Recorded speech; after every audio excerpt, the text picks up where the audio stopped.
almost 1. We got things to do tomorrow. What? Yes. We have things to do tomorrow. So what's that number for?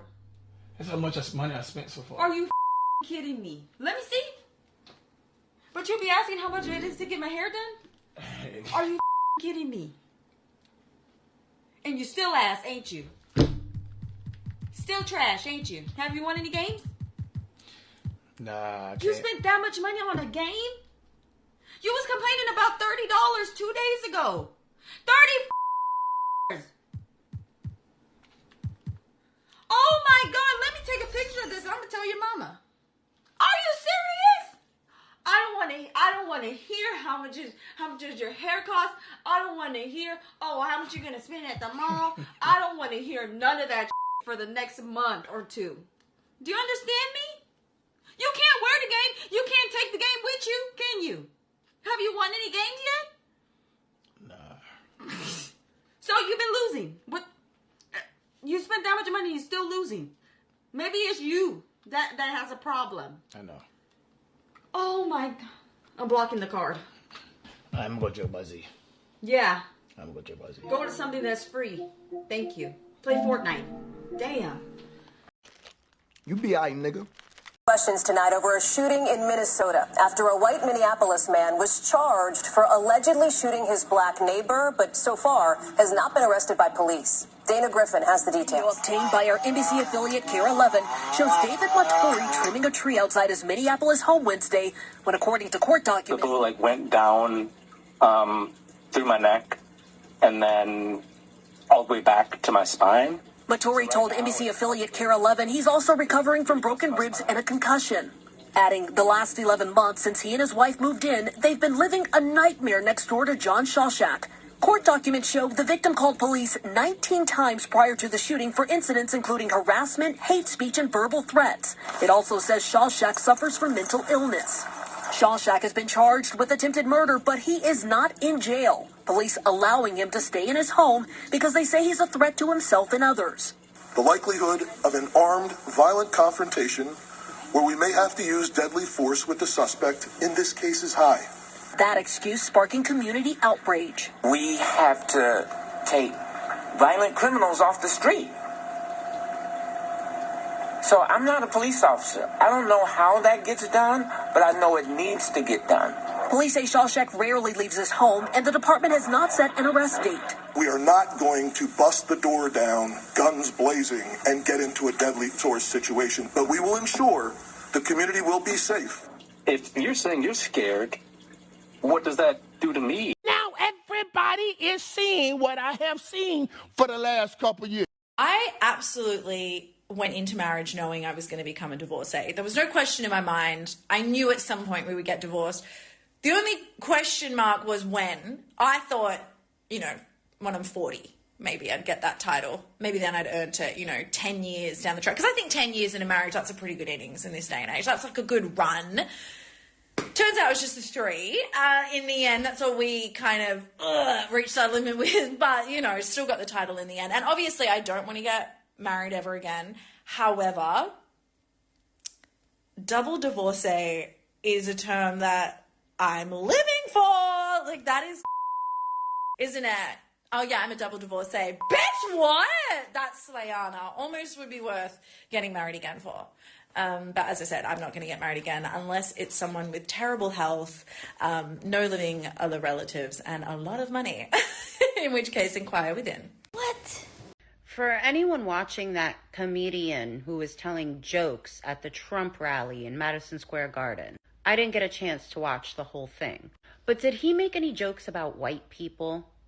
Because, he shit on Puerto Ricans and Puerto Rico.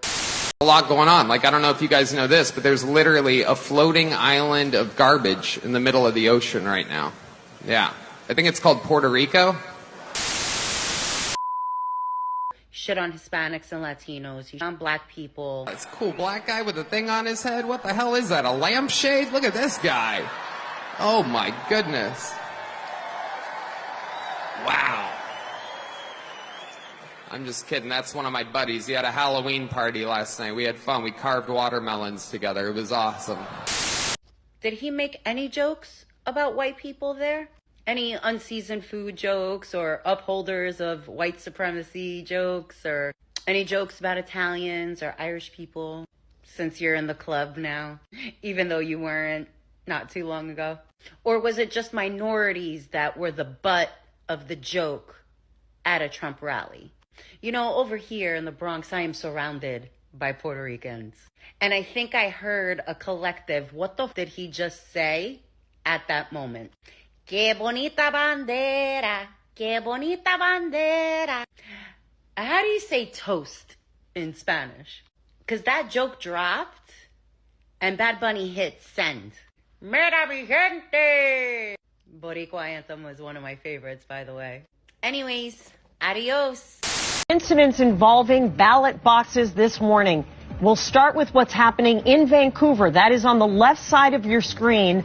We just watched firefighters pry open the back of this ballot box, which is obviously on fire. We're also tracking breaking news at the Multnomah County Elections Office. That is on the right side of your screen right now, where police found an incendiary device at this ballot box. We have K2's Joe English live on the scene there, gathering new information. That is obviously taped off as police investigate that. So big concerns at least 2 ballot boxes coming just 8 days before Election Day. All right, so normally I would go over every single video, but I don't feel like there's a need to 100% do that. But what I would like to say is that this is pretty much a circus at this moment in time. We have celebrities all over the place. It doesn't matter if it's the right or the left. People trying to vie for attention, vie for the votes, tell people who to vote for, insinuate who they want people to vote for. Then you also have mainstream media, the news, right? The right or the left, they're specifically trying to gather and tell people who to vote and do this and do that. And this is quite a crazy time. This is something that I think historically will be looked back upon in the next decades after this is all said and done, because this is quite amazing to see. Again, it's pretty much a circus, and to have the fact that you have individuals out there that feel the need that they want to burn ballot boxes, which is crazy. Again, people should be able to vote who it is that they want to vote for.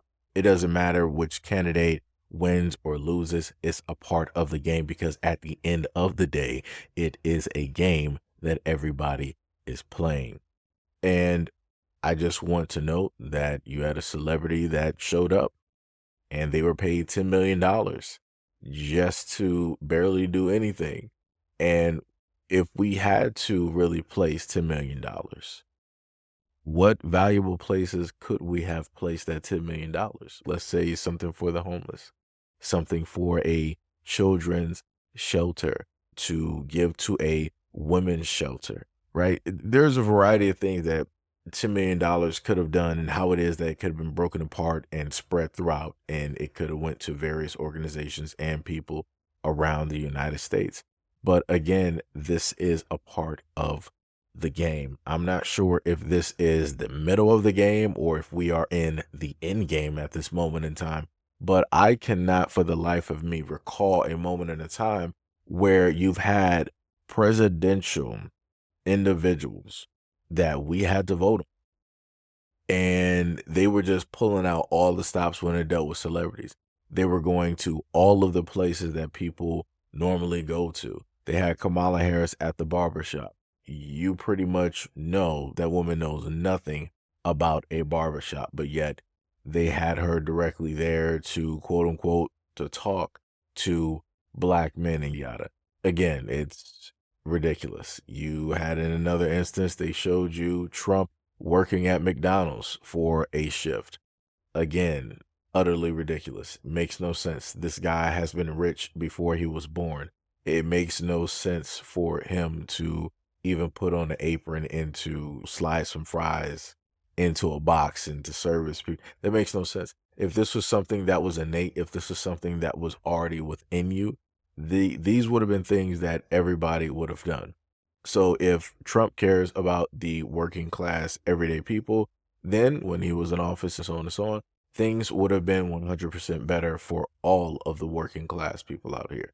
If Kamala Harris actually cares about black men the way that she's trying to parade herself and show that she does, then when she was in office, right, with Biden, she would have made sure to push and to get some things in front of the front desk in order to specifically help out black men when she was in her own office, the Senate or whatever part of the government that she was a part of. She could have done some things there in order to benefit and help out black men and young black boys. But again, that's not something that was being done at the moment in time, because everything that you're looking at is a afterthought. It's not the before. It's not in the pre-stages of getting ready for the game and to make sure that everything is said and done and everything is fixed. It's not that. And again, these are people trying to vie for the votes, and they're throwing so much money directly out here. If Beyonce cost $10 million, I can only imagine how much a lot of these other celebrities actually cost in order for them to say just a few words. And again, I'm just going to put this out there. If they're doing all of this to get this vote, what does that mean? Does that mean that we're going to have another election? Does that potentially mean that other things are going to happen down the lines or in the future? Like I said, I don't know. I'm just questioning. I'm just wondering. Maybe other people who made it this far in this video have the same type of thoughts I do. I'm not sure, but only time will tell. I can say I can't wait for this whole thing to be over, so commercials, radio, celebrities, and everything else can return right back to its normal, everyday, scheduled program. But anyways, let me know what you guys think about this and everything that's stated in the comment description below. And as always, peace, love, and stay tuned for the next video.